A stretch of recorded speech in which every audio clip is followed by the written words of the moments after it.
episode of Inside the Recording Studio. I am Jody Whitesides, and with me as always is Mr. Chris Hellstrom. How are you today, Chris? I'm doing good, Jody. I'm doing very well. I'm very excited today because we get to talk to a very accomplished, amazing musician and producer and everything by the name of Jeffrey CJ Vanston. So welcome to the show. Nice to be here. It's very rare I hear somebody use my first name. So, well, I wasn't Jeffrey. Sure. Okay. I wasn't sure if you wanted to go by Jeffrey or if you wanted us to call you CJ. So, well, I should probably just open with telling you how I got the name CJ. There you go. I didn't know the answer to this, so go ahead. Okay, well, this is a good opener, I think, for all people that wonder, all two of you. I was 17, had a scholarship to college. I was a classical piano player. When I was 12 or 13, I was competing and was supposed to go to college for classical piano, which I did not want to do.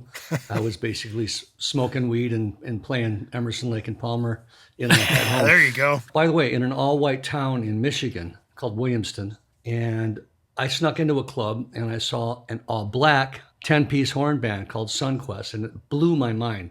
So that summer, while I'm waiting to go to college, I bought all the funk records I could and started woodshedding all that stuff and learning all the Commodores, Parliament, Isley Brothers, Ohio Players, all that stuff. Nice. And so later that summer, and the lead singer, by the way, was just like this. He was so magnetic and charismatic.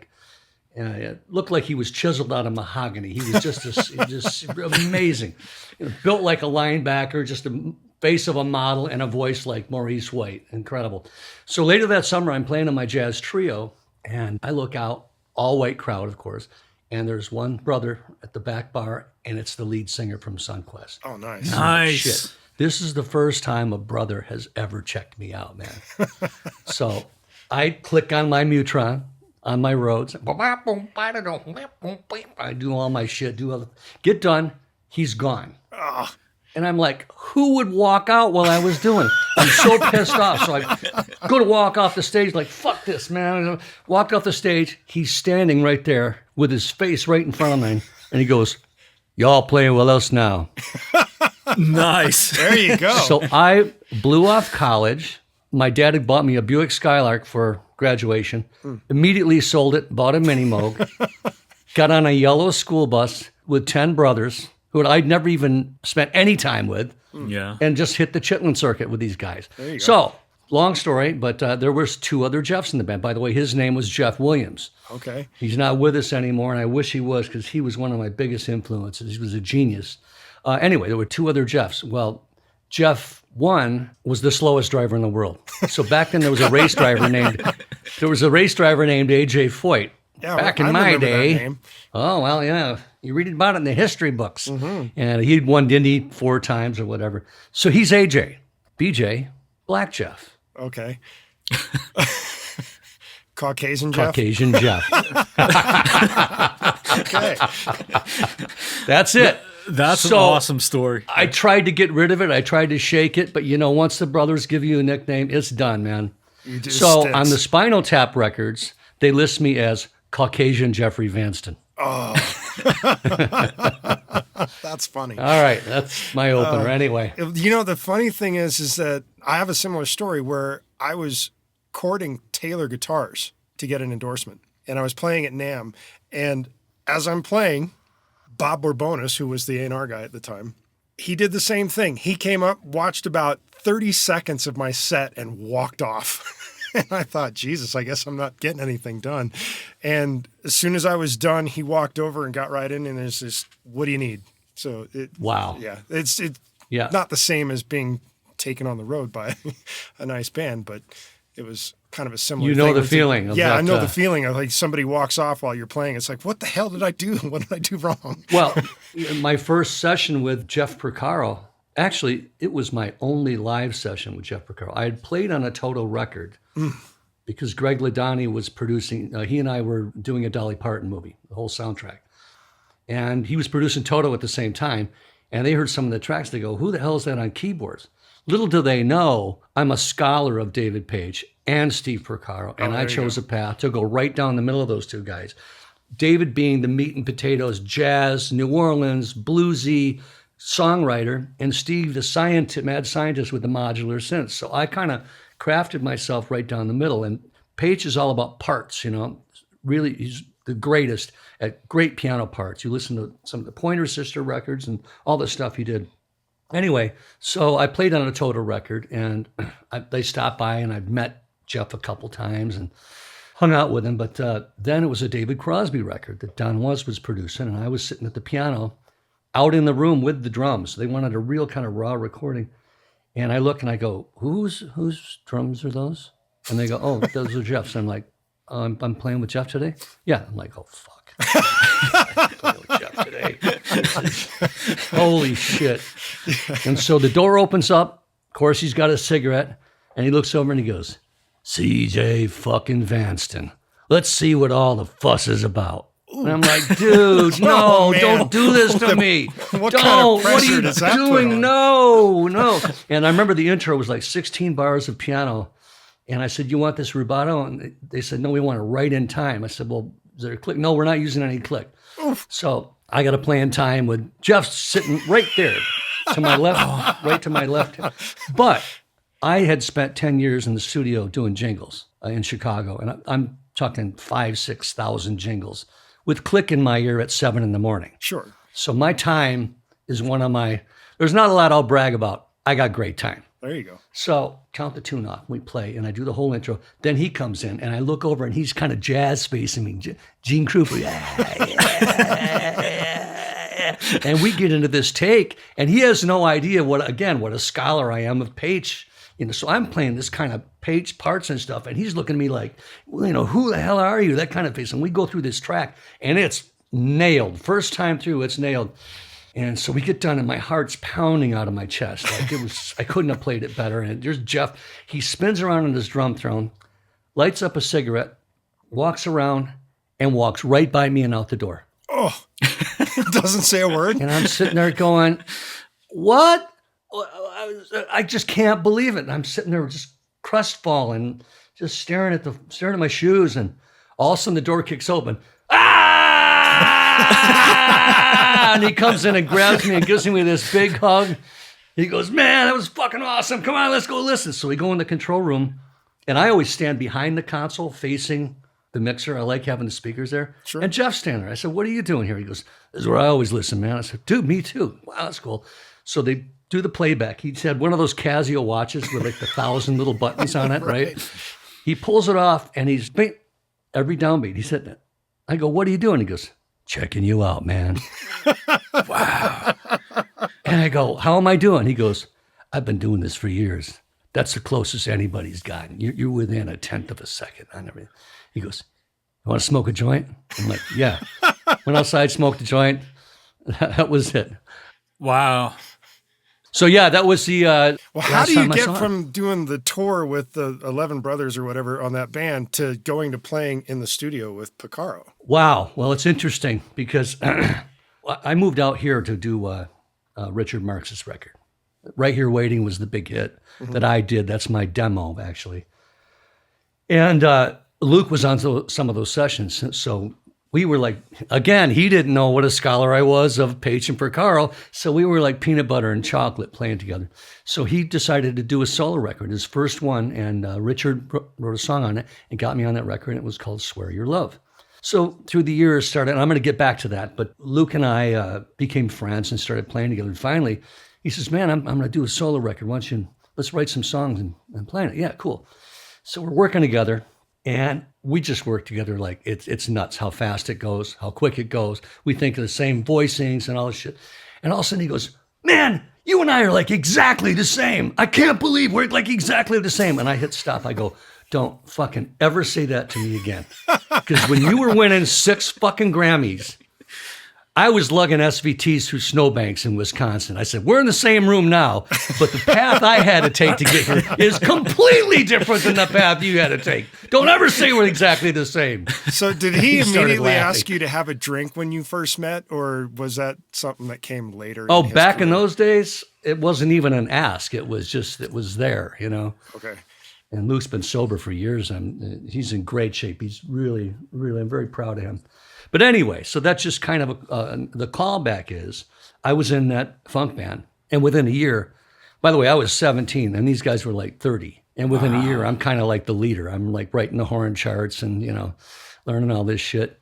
And the band kind of folded for whatever various reasons after 2 years. And I joined the next band gave me a gig. The next band gave me a gig. So I must have worked my way around 5 or 6 cover bands in the Lansing, Michigan area, and really good ones, really great musicians.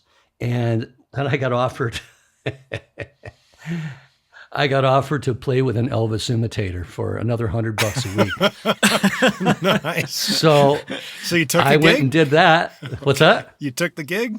I took the gig, absolutely. I just played better for more money. I don't know what it is. There's something funny about Luke always used to say, we'd do these Japanese records, and they'd have this briefcase full of cash, and he'd play this amazing solo in the control room, and all the Japanese would be clapping. He goes, I don't know what it is. I just play better solos for cash. I don't know what that is. Something about it. That's a great quote. That's Luke, awesome. so much.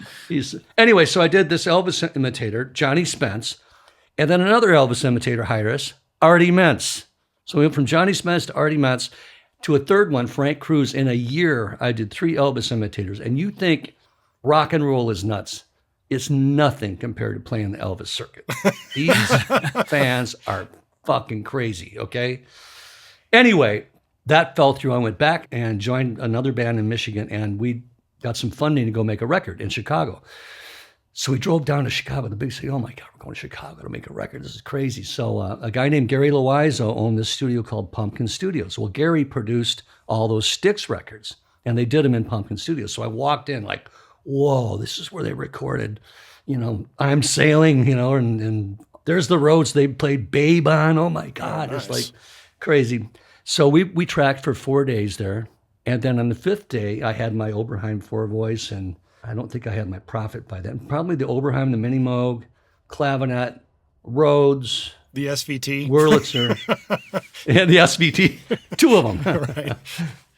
And on the 5th day, he had 2 days scheduled for synth overdubs. And he goes, let's just get it on a couple tunes, and you can come back in a month and do the rest of the record. Well, I did the whole record on the first day. I did all the synth overdubs on the first day. Sweet. So Gary Loizo came walking out, and he goes, where the hell did you learn how to do that? I said, what do you mean? Well, overdub and get that fast in the studio. I said, oh, this is the first time I've ever been in the studio. And he's like, wow, okay. He goes, kid, you got a great future ahead of you. Give me your phone number. And so we went back to Michigan. About 6 months later, he called me and left a message. And he said, there's a band here. The keyboard player's leaving, and they're doing auditions. And I think you should come and audition for this band in Chicago. And the band was called Trillion. I remember the name of that band too. They had a deal on Epic.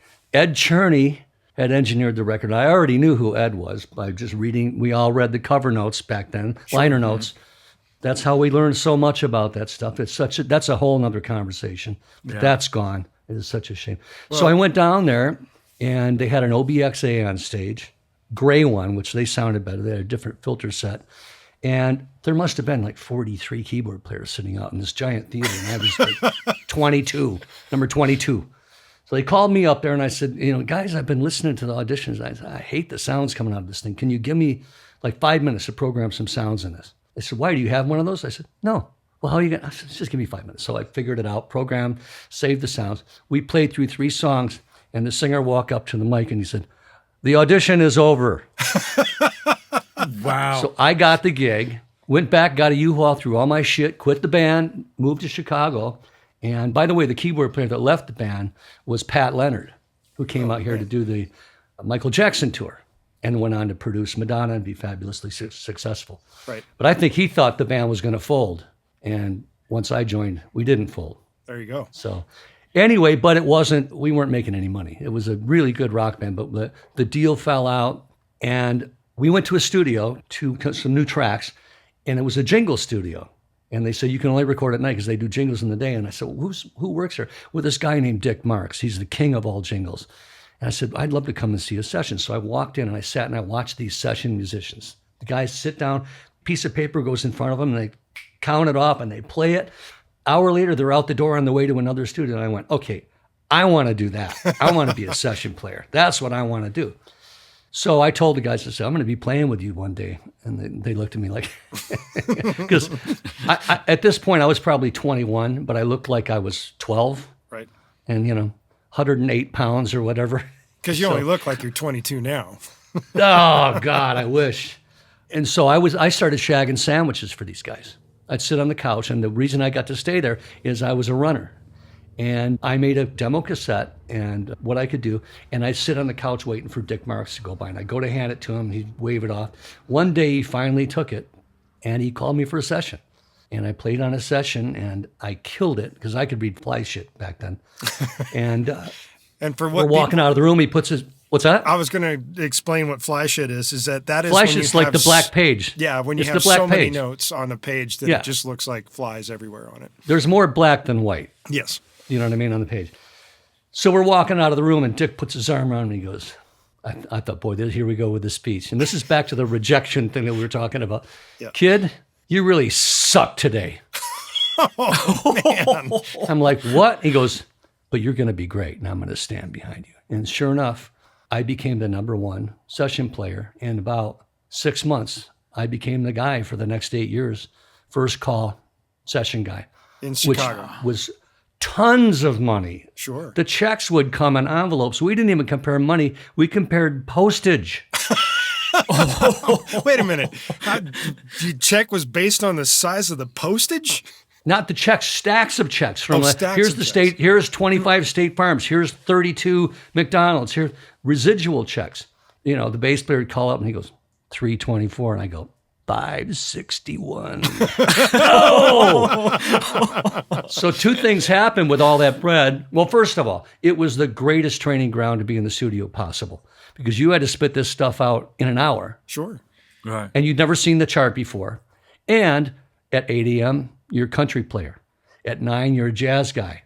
At 10, there's 30 pieces from the Chicago Symphony sitting there. You know, it was a hot seat. You could not fuck up, because you'd be gone.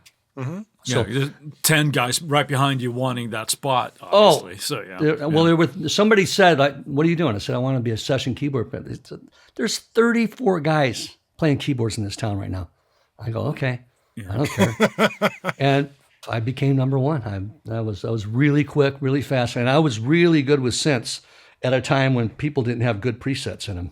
You know, I could make good presets. Anyway, but the bread was amazing. And so what did I do with it? 2 things. I'll just say one of them was I bought synthesizers. Okay. 3 things, because I did another thing. I bought some stock in a company that was coming up that I thought was going to be really, really incredible. Because the CEO, I really liked him, and I liked what he was doing. And that was Apple. what Nice. happened with Apple? I haven't heard of them. I think they're doing okay. So that's So I did company or Bruce something? Company, I did 2 smart things with the money, and 1 really bad thing for a couple of years. So let's just say it was the 80s. So Which means moving what, on. cocaine?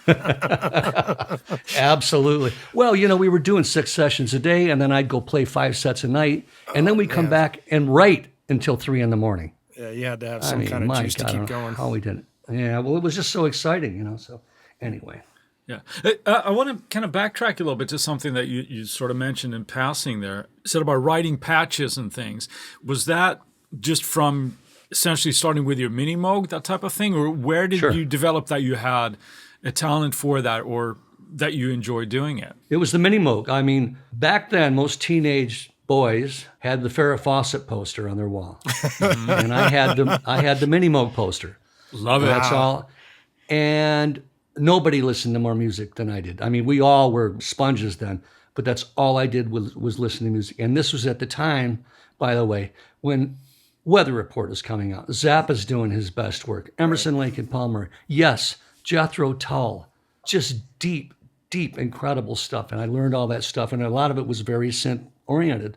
So when I got that mini Moog, I'd start twisting the dials. And it came with a pad of paper that was a facsimile of the front panel of the mini Moog. So And you do the you take a markings. pencil and mark it. And so I've still got the notebook. As a matter of fact, I'm going through stuff. My New Year's resolution was kind of go through stuff, which is it's like painting the Golden Gate Bridge. I'll never get there. But I did find the notebook with the mini Moog patches on it. And I just had an ear, and I was always very techie and good with knobs and shit. And I was a natural at it. Yeah. That's fascinating, because, I mean, that's something that, I wanted to touch on, but might as well bring it up now. But today, when we're talking about, Jody and I often spout here, like, know your gear and know what it's capable of. And I think especially with so many soft synths and things available today, instead of players knowing what the synth is capable of, you end up like preset surfing. It's like, no, I don't Yep. like that. I don't like that.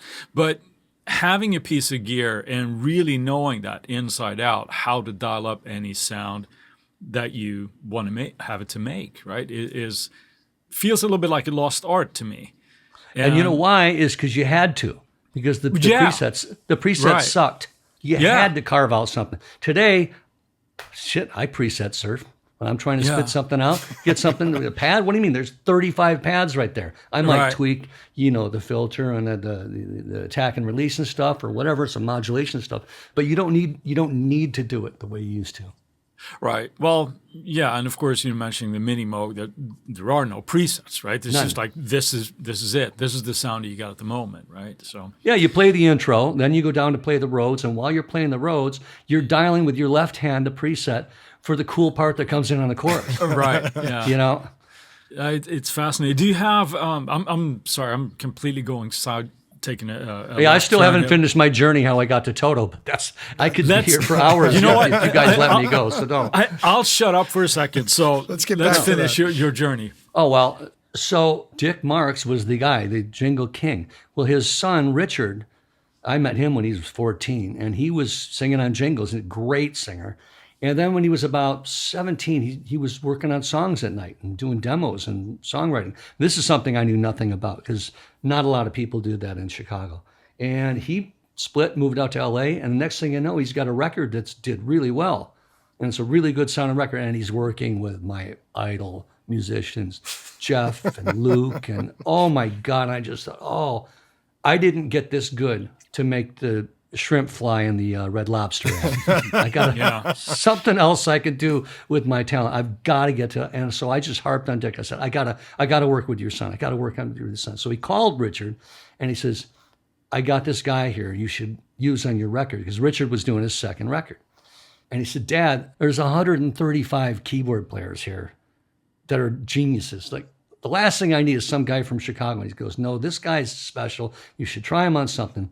So Richard was on tour. He was at Pine Knob in Detroit. I drove to the concert, and we went in the back of the bus and talked. And I said, man, I got to play something on your record. He goes, dude, I got this song. It's not going to go on the record, sadly, but it's going to be something we're going to cut while we're there. And it might go in a movie or something, but it's too soft. It's too soft for what we're doing. He plays it, and it was the demo for Right Here Waiting. Oh, wow. And I go, dude, don't give this to anyone else. I know exactly what to do with this. So I did the demo and played it. Everybody flipped out. There were some people at the record company that were talking about putting drums on it, and when we do the real track and we get all the guys, and I'm like, no, this is the track. And that's my track. The only thing on it that's not me is Richard singing, and Bruce Geitch played a beautiful nylon solo in the middle. But the rest is all me doing this alembic fretless bass on my S1000 and the strings and all that. Anyway, gigantic #1 hit. Yeah. My first song I did in LA. So now the phone is ringing. It's like, is this Vanston? Yeah. This is Ramon.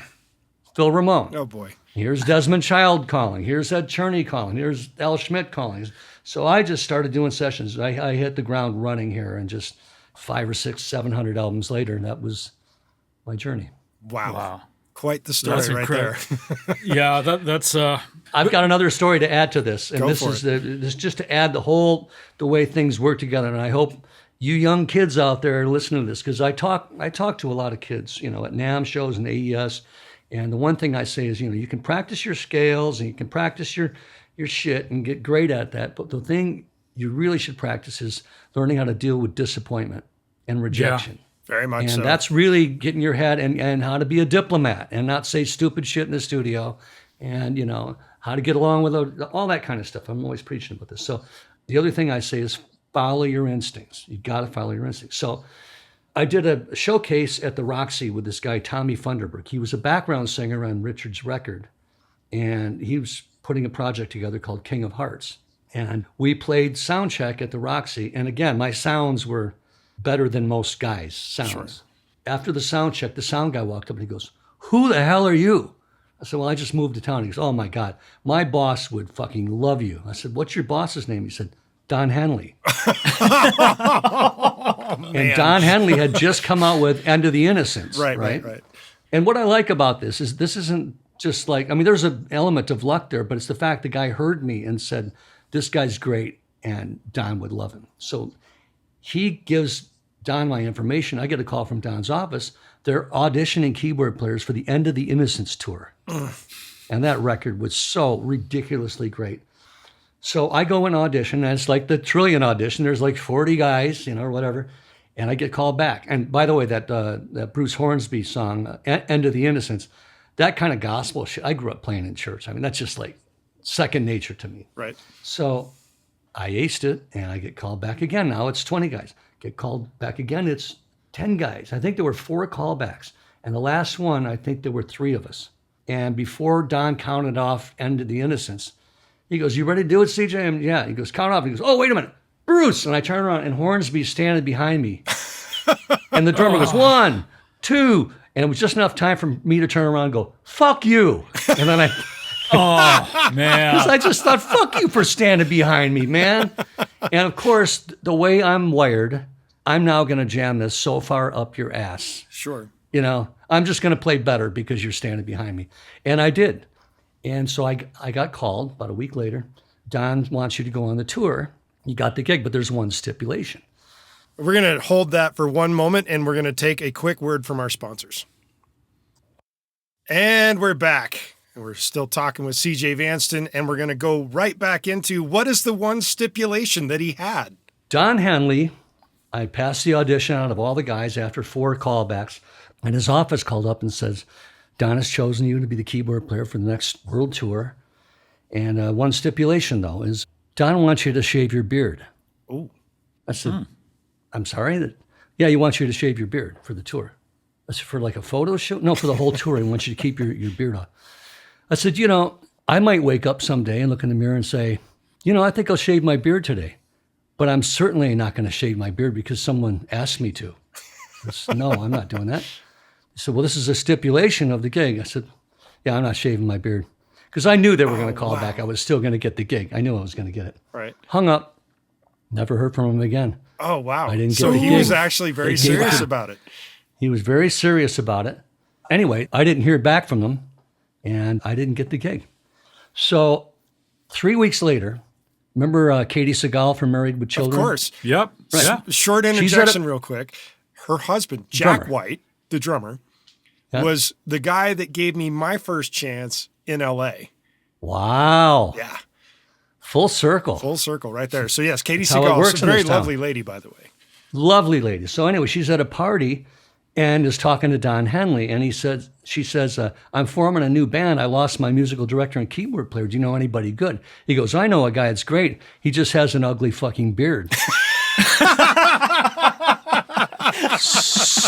So Katie calls me. Out of the blue, I get a phone call from Katie Seagal. I'm doing this band, and I'll send you a cassette, and could you write the charts and do demos on this stuff, and then we'll have a rehearsal with the band. So I spent a couple weeks doing all that, and by then I was a track guy. I was using a DP, by the way, back then. When Right Here Waiting was done on Digital Performer. There you go. I started with Studio Vision, Okay. which was awesome. That was still one of the best DAWs ever. Anyway, so I demoed all the songs up. And rehearsal, I had an office at Sunset Sound at that time. And rehearsal, she says, I'm just going to send the drummer over and you guys can kind of go through stuff. The door opens. It's Russ Kunkel is the drummer. Heard the name. Well, she's recorded on more records than probably everyone except for Hal Blaine, and that's probably it. I mean, the guy played on Tapestry. Unbelievable. He walked in and, hey, wow, Russ, nice to meet you. Well, what do we got? And I said, I played a couple songs. And I put the charts in front of him. I always took pride in how I wrote my charts. I try not to do a lot of DSs and repeats and weird, codas and stuff. So he waves his hand. He goes, stop. I go, what? And he goes, what am I listening to? I said, well, that's the demo. He goes, I know, but where'd that come from? I said, I did that. And he goes, yeah, but who's playing bass? I said, I did that. You played bass? I said, no, that's on keyboard. Well, who's playing drums? I said, that's me. You program that. Yeah, but what? I said, Russ, I did. That's all me. And he goes, who wrote these charts? I said, I did. He goes, okay, I got two guys I got to introduce you to. And he introduced me to, one was Greg Ladani, Toto's producer, Right. and the other was Christopher Guest. Oh, there you go. Nice. Yeah. And that's where my first one-nighter with Spinal Tap started. It was only supposed to be one night. And I just said, when I was programming my patches and learning the songs, nobody else is ever going to play with this fucking band again at keyboards. I wanted that gig so badly. You're not going to be And like of course, the drummers. And of course, I went on to score all Chris's movies after that. But anyway, if I had taken the Henley tour, and from what I heard about the tour is 3 a.m, you get pages of notes under the door. Measure 16 of song 4. You didn't play the next night, notes under the door. I mean, I guess it wasn't a really fun tour. Right. Wow. In the meantime, I've still got my ugly fucking beard, and I'm working with Toto and Spinal Tap. There you go. There you go. Worked out in the end, yeah? That's what I'm saying, kids. Stick to your guns. Speaking of Spinal Tap, there was a night hanging out at Cafe Cordial where Greg Bissonette showed up, and he and I were kind of friends, and he had mentioned he just came from a session working with you, doing drums for Big Bottom. And then you showed up a little bit later and started talking to me about how you were tracking toms for Big Bottom, and then you took that track, duplicated it, and ran it through a octave situation to bring it down even lower and layer that in with the drums, the extra toms, to get them super beefy for Big Bottom. As you do. As you do. Yeah, we recut the original album so we could retain licensing for them and use them for different applications or whatever. But we had some fun at the same time. That's why I tried the octave down on the toms and did some really fun stuff. We did it at the Village D, and Ed Cherney was the engineer. Amazing, wonderful guy. We miss him so dearly. They decorated the whole place with they had the British flag and all this tchotchke everywhere. It was really fun. But I remember I did an interview with Mix Magazine, and they said if I was trying to get a modern sound with the Spinal Tap or a vintage sound, I said, well, I'm doing both because I recorded to tape for the vintage sound, but then I transferred it to Pro Tools and back just to get that modern hashy sound. And so it's got one leg in each, and different pair of pants. Right. So That's our segue, I guess, because you mentioned Pro Tools there somewhat in jest, but you are a Logic user and you mentioned Digital Performer before. So And Studio when Vision. did you, right, and what was that transition that led into Logic, and when did you jump on board on that? And why, I'm not perhaps? even sure why I went to Logic from DP. I can't really remember, but I just knew it was getting a lot of attention. And it was a learning curve because Logic was not easy back then. It was very difficult, but I kind of lived for that shit. But, DP now is awesome, and Logic is awesome. And there's a few others. There's Bitwig is another one that's really getting a lot of attention. Of course, you can go over to Ableton Live. That's a different paradigm. That doesn't belong in the same category because it doesn't work as well linearly. It's a really good modular kind of with the clips and everything like that. It's interesting you say that. And I just want to interject and kind of pose a little bit something here.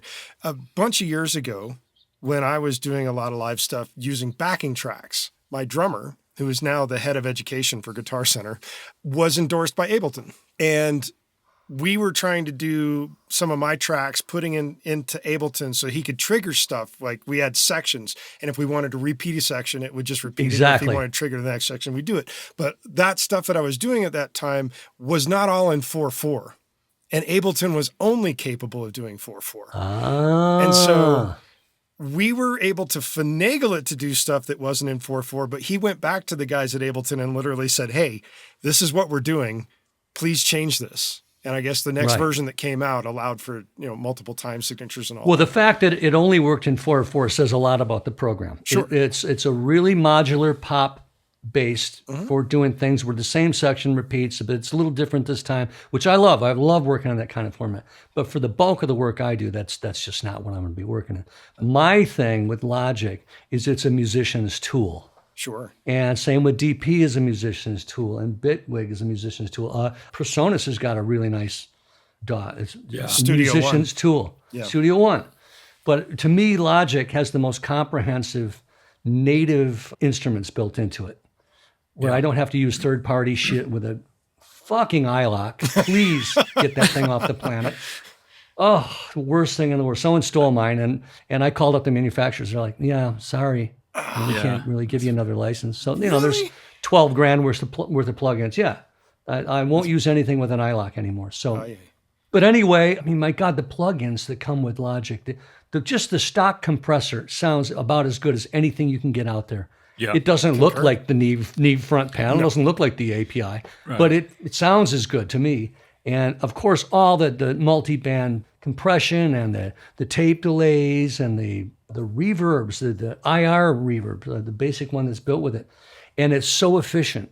You can have so many instruments open, and it's because it's all native to Logic, which is Apple running on an Apple. Right. So there's your dongle right there. Yeah, exactly. It's your computer. And, these guys that are using Pro Tools, like, hey, man, don't update to Catalina, whatever you do, got to wait like a year. It's like, oh, my God. And for years, I'd go to guys' houses. They'd have this $60,000 rack of hardware. And we put up like 4 instruments, and it's cacking out. Yeah. I'm like, I load up like 30, 40 instruments in Logic on a 2009 Mac Pro. But and now Pro Tools has come up. It's operating native and everything. But just the MIDI and instruments built in, it is an engineer's tool. That was built as an engineer's tool. The same way Ableton was built to be a 4/4. It's great for engineers. And if I'm recording a tracking date, I'm going to have my guy use Pro Tools because that's what works with the take folders, not take folders, but the playlists. Right? Playlists, yeah, those are great. But for doing anything, if you're a keyboard player, a guitar player, or a singer, anybody that knows anything about music, I don't know why you'd ever use that program. It baffles me. I see guys working in it, and they're laboring so hard. I go, and then they come to my studio. They go, "What'd you just do?" So I just threw hey, can you do that again? And then, by the way, they see the take comping, the swipe comping. Yes. Yeah. That blows their mind every time. That alone is worth the price of admission. It is a very nice feature. It's $200. Yeah. Ladies and gentlemen. But wait a minute. So when did you start using Logic? I'm assuming you did it before Apple actually bought them. Is that correct or no? Yes. Okay. Yes. So you remember what it used to cost because it was not $200 back in the day. You had to add on you'd buy this, and they came in these big bookshelf kind of. I still have those. Yeah, so do I. But I mean, it was $1,000 for the program, and then like each plugin that you had to buy was like several $100s. Like, come on. Oh, but, Apple. The sampler, you had to buy the EXS24 sampler was separate. Yeah. And that's, by the way, still the most efficient sampler there is. I mean, I hate working with that Contact. It sounds great, but the thing is just the interface is so awful. It's a 5-point font for some reason. It doesn't make sense. Luckily, I'm old and I still have good eyesight, and it's just not a good GUI, Sure. Yeah. Understood. I get it. I understand. Chris, Yep. I'm wondering, is this a slap in the face to you since you just really want to start learning Pro Tools recently?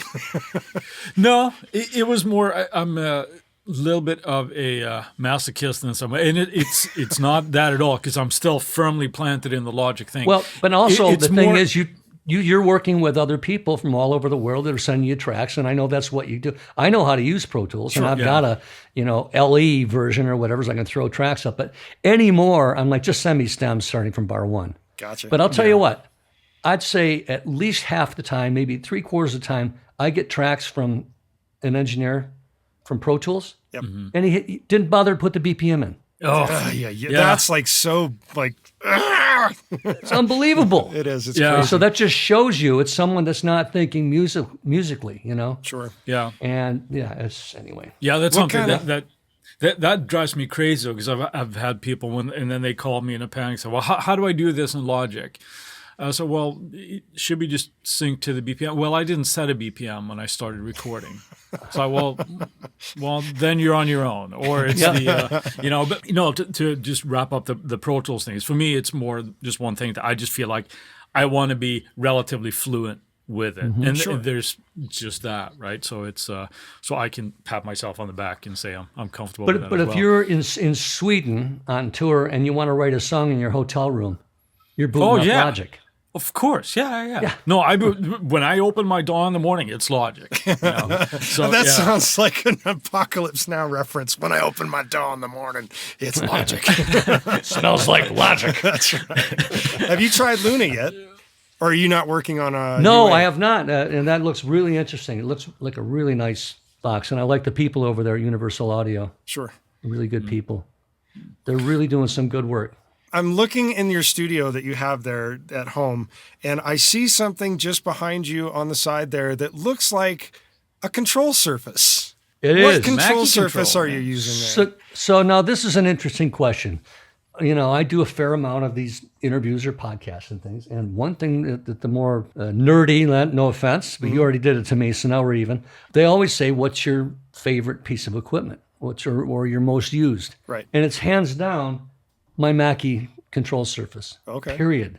I could live without, and I've got these Focal speakers, but JBL sent me these amazing speakers, and I've got these PSI speakers at my studio. They're mind-blowing. I could rotate out of all those, but I could never work without this. So this thing basically is it's a movable control surface. It memorizes it, but it's in touch mode all the time. This is what I don't see guys doing. Mine is in touch mode all the time. So, for instance, doing the Toto record, and I've got this great singer, Joseph Williams. My God, maybe he'll do 4 passes, and I tell everyone to take a break. And half an hour later, I've comped a vocal together, and I ride it. I put in the ride, which most guys only wait until the end of the record to do. Well, you're going to listen to the fucking vocal 1,000 times, and you're going to hear this word popping in, this word. You want to play so I get the ride right in there. When Luke does a guitar part, I'll ride that guitar part, get that set in, pan it out at this spot. The production's going. So when it's time to mix, the thing used to be, okay, it's time to mix. And you see the guy grabbing all the faders and pulling the faders down. It's like, no. When in Logic, with this Mackie controller, when it's time to mix, it's like, okay, what do you got? Okay, well, I'm missing that word. Okay, boom. Okay, what else you got? No. Okay, cool. I could use a little more. Okay, boom. So it's really, mixing has turned into a very small task compared to what it used to be for me because of this thing being always in touch mode. Right. Well, the interesting thing about that is last week's episode was actually about control surfaces. Oh, really? Yeah. And I'll tell you another thing I like about this one. There's some really nice control surfaces out there, but this thing, I've got the black one also that came before this. That was the plastic. Logic one, right? Yeah. Yeah, it's exactly right. This one is the metal one. Right. And it's a tank. So when you reach over, it's not something you're going to push. It's sitting there. So it feels a little bit like a console, and it's just a great, great piece of gear. So a nice tactile feel when you're working. Yeah. Yep. Awesome. So yeah, I've got one here, and I've got one in my other studio. What I was saying, during COVID, I built a studio in my house, and I've got a 2,000 square foot studio. I can see it out this window. It's 2 miles away. But Oh, so it's fairly close. yeah. But it's nice having this to kind of just when I want to work on stuff in the morning. I got a Mac Mini with the M1 chip, and I got a rack of 4 4-terabyte SSDs. Woo! In this little Sexy. It's a rack. It's got to be the size of 4 packs of cigarettes. Right. Right. Yeah. Thunderbolt. Throw it in your carry-on. And you got everything with you. And I've got a little kind of Pelican that's got, because there's an internal 2 terabyte in the Mac Mini. I've got 5 little Western Digital USB-C drives. Mm-hmm. They're lubed together, and one cable, put it in, do your backup, and then I keep it in the, I've got a Tesla, so I keep it in the front trunk. Maybe we should cut that out so somebody doesn't bust into your Tesla. Yeah. It's all encrypted. That's okay. Oh, okay. And by the way, if they want this shit, they can have it. I would be remiss if I didn't take this opportunity to ask you, because I have yet to get a good answer from somebody on this. With the M1, the RAM that you can load in those is relatively limited on the initial versions. How does that handle if you have your sample libraries on an external drive? Because that was the big thing, like usually when you're dealing with RAM, that's where samples would be loaded into RAM. And I know there's that shared memory thing, but I believe that's only on the internal. So what's your experience with that? Well, it's only 16 gig of RAM, and I plugged it in and I never noticed it. Never thought about it again. So Well, streaming fair straight enough. from, well, you've got SSDs that you're tied into, so it's like streaming straight from It's RAM just almost not exactly. the way it's using RAM. I don't know what's going on. I never thought about it again. It's worked like a charm. It's been great. But you keep your sample libraries on an external, or do you keep it on the internal?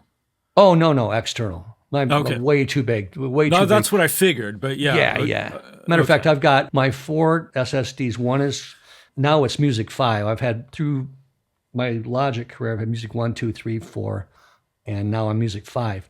And basically they're each about, I think they're about 2 or 3 terabytes each. And then I've just started Music 5. So that's my Logic projects. right. The second drive is, I call it Visuals. So that's got all my Final Cut stuff, all my photo libraries, all my archive photos, all that kind of stuff. And then the third drive is orchestral samples. And the third one is orchestral samples, and the fourth one is all other samples. Gotcha. Which would be guitars. I've got a lot of great guitar libraries. Right. Favorite orchestral library that you reach for first? Which one? Which one is your favorite? What's your favorite orchestral library? It's What Spitfire tends- stuff. Yeah. The Spitfire stuff. Okay. I mean, I like the Vienna stuff, but it's, you got to buy their stick for it. Right. It's like their own version of an iLock, and it's like you get stuck somewhere without that thing, and you're not going to work. Right. So the Spitfire, they have a really nice interface. A lot of companies are doing this now, where you use their little program that shows you all the libraries. You own. Native Instruments has a very nice version of that. The Spitfire stuff is just beautiful. Yeah. Okay. But there's a string sound in Omnisphere, which is my go-to before any other synth. That is just the most ridiculous synth ever built. Wouldn't that be And it's Alchemy? called Sorry. Alchemy's got its uses, which is now owned by Apple. Apple, yeah. It's part of, yeah, the Omnisphere. I mean, Eric Persing's brilliant. His whole team over there at Spectrasonics doing an amazing job. But anyway, there's a string patch called Hollywood Strings. It's just awesome. I do love that It's great patch. for pads. Yeah. It's just for pads. It doesn't have all the key switching and shit, but yeah. So the Spitfire stuff is really good. Well, you're managing to actually answer a lot of the questions that I was going to ask you in just free flow, but that's good. One thing I wanted to touch on, Karnak. How did you know? No. You said that you have a fairly extensive synth selection or keyboard selection at this point. I'm assuming you still own that. But when it comes to working with Logic, what's your mindset there? Do you like to go the hardware thing if you have the option, or is it just like you feel like it's such a streamlined workflow that you tend to go with something in Logic when you're trying? It's about 95% Logic now. Okay. And I've got this beautiful Oberheim 4 voice. That's the Mac Daddy in my studio. Nothing sounds bigger than that Oberheim 4 voice. Matter of fact, I had some kid interning for me. And basically, the Oberheim 4 voice is 4 discrete synth modules sitting in front of you. And you can play and you can fire them continuously, 1, 2, 3, 4, 1, 2, 3, 4, or 1, 1, 1, 1. When you add 2 notes, it's 2, 2, 2. So since they're all knobs, you can't get them exactly the same. Sure. So when you play, it's like an orchestra kind of feeling because each one's a little bit different. Or you can force one to have a band pass filter, or the other's got a high pass filter, and get these weird combinations. But the other thing you can do is put it in unison mode, where it's all 4 modules. And you get a bass sound with that thing. And I've got these 18-inch Tannoy Pumas up on the wall. And I put it in unison, and I told this kid, I said, hold that low note and open that filter. And he did, and he started crying. Because there's nothing that can prepare you for that, So yeah, that's a great synth, which at this point, I rarely use these things. I wish I did more, but I'm always working so fast, and the shit sounds so good. But I've got that. I've got a Jupiter 8, Roland Jupiter 8, Prophet 5, Alesis Andromeda, the Juno 106, Roland Super Jupiter, Sequential Circuits Prophet VS. That's a pretty rare instrument. And of course, I've got a completely cherry vintage 1957 B3 with 2 Leslies, both with Spinal Tap logos on them, signed by all the guys. I've got a absolutely cherry Rhodes. Well, I've got 3 Rhodes, but my 88 suitcase has been gone over. It's as good a Rhodes as you can play anywhere in the world. and I've got a beautiful Wurlitzer. So those three make up kind of that's about the only mechanical stuff I own. I'm sorry, I have a Yamaha CP70 also. And that's in, Jody, you've been there. That sits in the control room. And the CP70, for those of you who don't know, it actually has strings on it. It has a harp it has a keyboard with the hammers and everything. It's two pieces. You drop the harp on top and vertically, and then you hinge it down and clamp it down. And now the hammers, the keys are actually connecting with strings. But there's no soundboard, so it doesn't really make a lot of noise. And you plug it in, that becomes the soundboard. But it's a great songwriting instrument because you can hear the instrument in the room. You don't have to turn power on, and it's small enough. So the CP70, the Wurlitzer, the B3, and the Rhodes that's about all the mechanical stuff I do. I've never gotten into having Mellotrons or things like that. Yeah. Now, you mentioned the Roland. You had a couple of Roland synths. Have you tried the Roland Cloud versions of those things? Yes, it's amazing. So you're okay with like saying, you know what? The mechanical thing can sit to the side. I'm going to use this plug-in version. For the most part, yeah. If I got into some really deep electronica project, I would pull that stuff out. Mm-hmm. But for most pop records I'm doing, I'm really getting enough juice out of this stuff. It really feels good. And it's mostly that Omnisphere. Right. I mean, I must have 30 or 40 different other synths, plugins. But geez, Omnisphere, what else do you need? It's great. I think that's the way Chris feels about Alchemy. I do like Alchemy. Yeah, I do like. Alchemy's great. Yeah, the only, I hate to say knock, because that it makes it sound so much more negative than I intended. My knock sometimes on the Spectrasonic stuff is for sort of like their patches sound so big. Like, and sometimes that's fantastic, right? But it's like, well, good luck using that in a song type of thing. It's a really good point, Chris. So it's a really, really good point. But I feel the same way, in all fairness, about just about any software synth that you get, because it you press one key and it sounds like a fucking Vegas casino, right? And it's like, but it's just showing off what the synth can do. And it's like, hey, look, we can do this, and we can modulate this, and we can do whatever, right? But to kind of backtrack this to what we talked about earlier, learning how to dial in patches and things, and knowing how to work your gear to kind of scale this back and quickly tweak something that will work for your track, I think is imperative in those cases. But I do love Spectrasonics, but the only product I own from theirs at this point is RMX, which actually still gets some use from me. So RMX is great. I'm bummed they didn't continue putting out libraries for that. Exactly. It seems really weird great shit. It's just awfully weird. It was so great with the slices where you could replay those loops in any order. It was a brilliant piece of software. Yeah. It was like they gave up on it or something. Well, they still do updates for it. They just didn't add anything to it. Yeah. But I mean, how many of those loops have I used through the years? Every one of them? Yeah, probably. I think we all have. Yeah. But they really fucked up the sounds. You know what I mean? There's drum sets that are just mangled. That would take you an hour to sit and do that. Sure. Yeah. Really, really cool. And I think the just the cinematic hits and things that they have like that for, they got their whooshes and their big tower booms and all this kind of stuff, and pitch shifting those guys and mangling them further and stuff.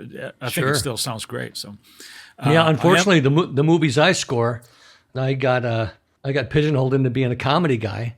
Because of Waiting for Guffman was what got me in that lane.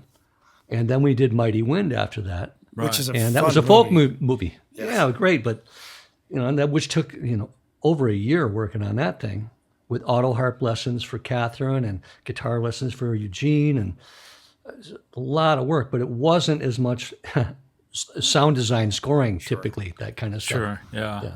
One thing I'd like to pop in with here is that you and I once had a conversation sitting in your studio about guitar. And I know you're not necessarily a guitar player, but we had interesting observations about it. And I think the reason is because I'm like full versed in the whole amp sim thing and the IRs and using that thing. And you had mentioned that with some guitar sounds that you were familiar with, what you had recorded or people would think is the greatest guitar tone in the world is literally the guy plugging straight into the board, not even going through an amp. Yep. And that brought up a conversation between us where it's like, you and I have a similar view in that it doesn't matter how you got to the sound. It's whether or not the sound works for the song and you're done and ready to go. 100%. Yeah, I mean, Luke didn't want anything to do with, he'd show up with his Bogners and his, he's got the cool, he used to have the big Bradshaw rig, but then now it's the foot pedals. And I said, man, just let me plug you right into my Universal and take you through. Guitar rig is what I was using then. Right. And so we needed a part for the chorus. And I said, just start playing. And I'm going, and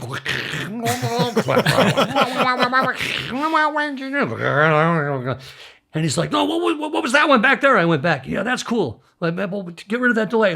Oh, yeah, okay, let's put that down. And we started doing that. And he's like, man, I fucking love doing that. And I said, yeah, and we can go back and tweak the sound later. Yeah. Right. Once you get your shit down, And Baxter, I just finished a record with Jeff Baxter, Skunk. Mm-hmm. Oh, wow. And he's hooked on it. He loves it. Yeah. It's like being a kid in a candy store again. Because you got unlimited potential with it. And plus, the thing that's cool is I'm driving the bus while they're playing. Sure. All they're doing is sitting and noodling, and I'm the one changing the sound. They really like that. Both of those guys really like that. So nice. And they're both pretty good guitar players. So yeah, right, yeah. Yes. Yeah. I'd like to ask on that because you have a fair amount of production credits, obviously, on your resume here. When you're working with, you mentioned Skunk Baxter and the Toto guys and people like that of that caliber, how do you feel like your producer role changes when you got that caliber of players? Is it more of, do you feel like you're still hands-on, or do you feel like, hey, I'm just going to take a step back and let these guys do what they do type of thing? Well, it's a little of both, but a lot of it to me is, especially with somebody like Luke, who can play anything. Right. I mean, they asked Eddie Van Halen once, what's it like being the greatest guitar player in the world? And he said, I don't know, ask Steve Lukather.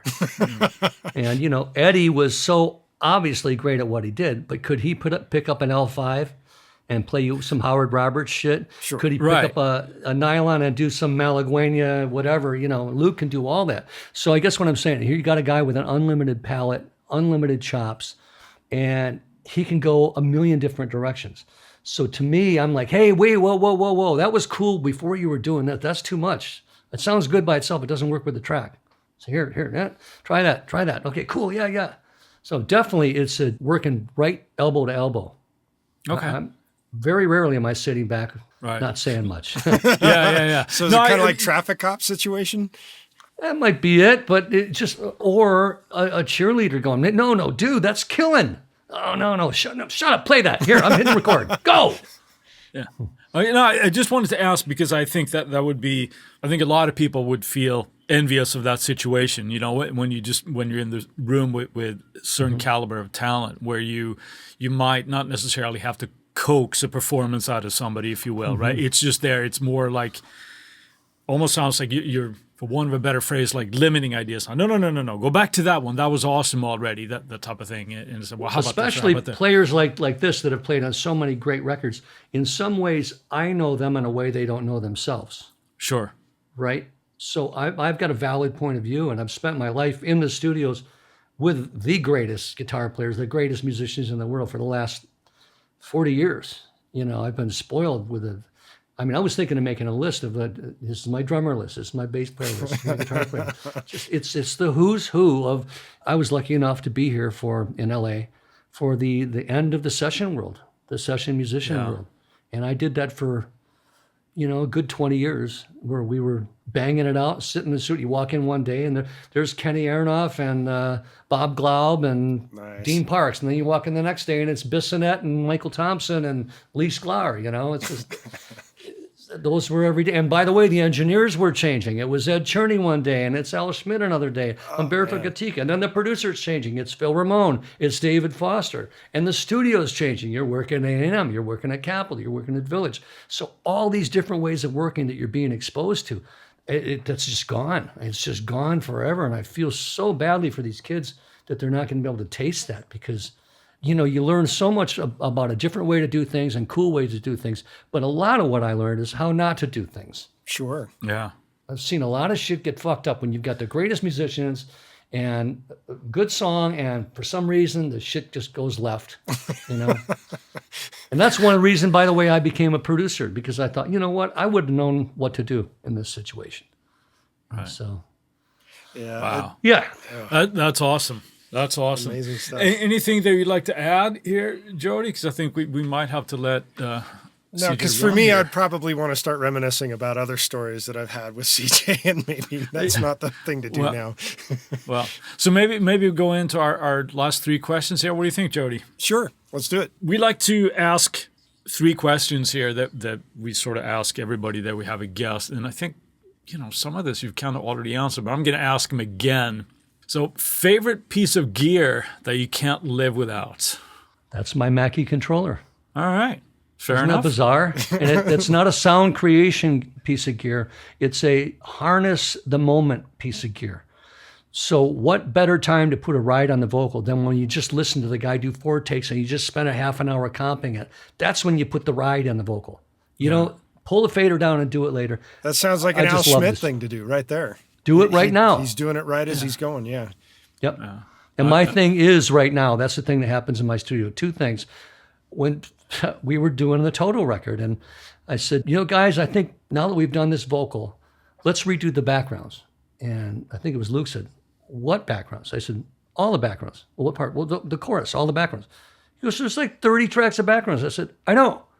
Dude, I said, let's just do it. And so we argued about it for 20 minutes. And finally I said, we got Joseph Williams sitting here. Get on the fucking mic. I said, by the way, the chorus is 12 seconds long. Okay, that's 4 passes a minute. It took 7 minutes. It took 7 minutes to He redo argued all about it. it for 20. And it was way better than the original. So when someone comes up with an idea in my studio, I go, shut up, get on the mic, go do it. Or grab your guitar, do it. Let's not talk about it. Frank Zappa said talking about music's like dancing about architecture, Right, yeah. So anyway. Awesome. You want to do the next one, Jody? Yeah. Biggest lesson you've learned in your career? Ooh. The first thing that comes to mind is knowing when to keep your fucking mouth shut. And I'm still not good at it. There's a diplomatic way to say stuff, to say, what if this chorus doesn't sound finished? What if we did, and there's the singer with the guy from the label, and there's the producer. There's a way of making them feel bad about that. And there's a way to do it, maybe pull them aside or make them think it was their idea.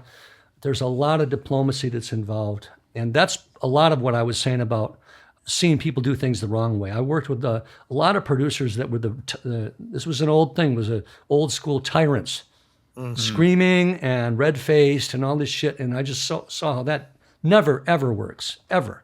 Right. And so learning diplomacy, I think the biggest lesson. And I got chewed out a few times that I deserved it. So it's not a musical answer. It's interesting. The best piece of equipment doesn't make music. Right. And the best thing I learned wasn't musical. There you go. But both of them go to making music. Exactly. Last question for you, CJ. What piece of advice do you universally give? I know this might feel similar to the previous question, but is there anything that you kind of give advice to people that ask you? Because it's the same advice I constantly have to give myself. And that's know your value. Know your value. Know what you have to contribute. I grew up in the Midwest, which is one strike against you, where you're just taught to be,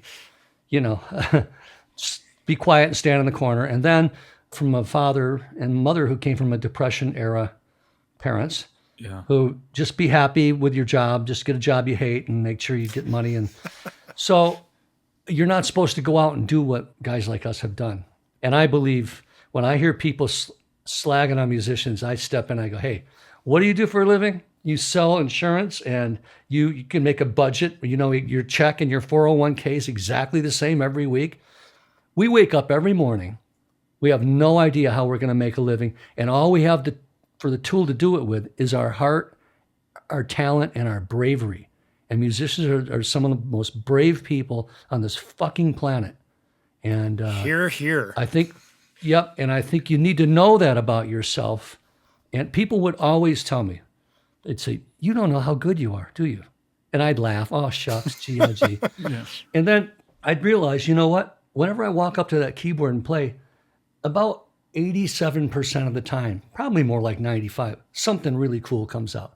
Because I've got that gift. I got given it and I earned it and worked on it. But to sell yourself short is such a crime and actually defeats the whole purpose of what you're trying to do as a musician. You're trying to be a conduit because it's not me that's making that. It's the universe that I'm able to tap into, whatever that is. And so it's not egotistical to go, I'm fucking great at what I do. Roll the fucking tape and hit record now, as opposed to now this guy, Dick Marks, I would do sessions and I'd play a part and I'd stop and I'd go, oh, I'm sorry. Roll it back. I'm sorry. And he got on the talkback once and he goes, kid, if I ever hear you apologize for your playing again, I'm firing you. Oh, I need to remember that one. Yeah.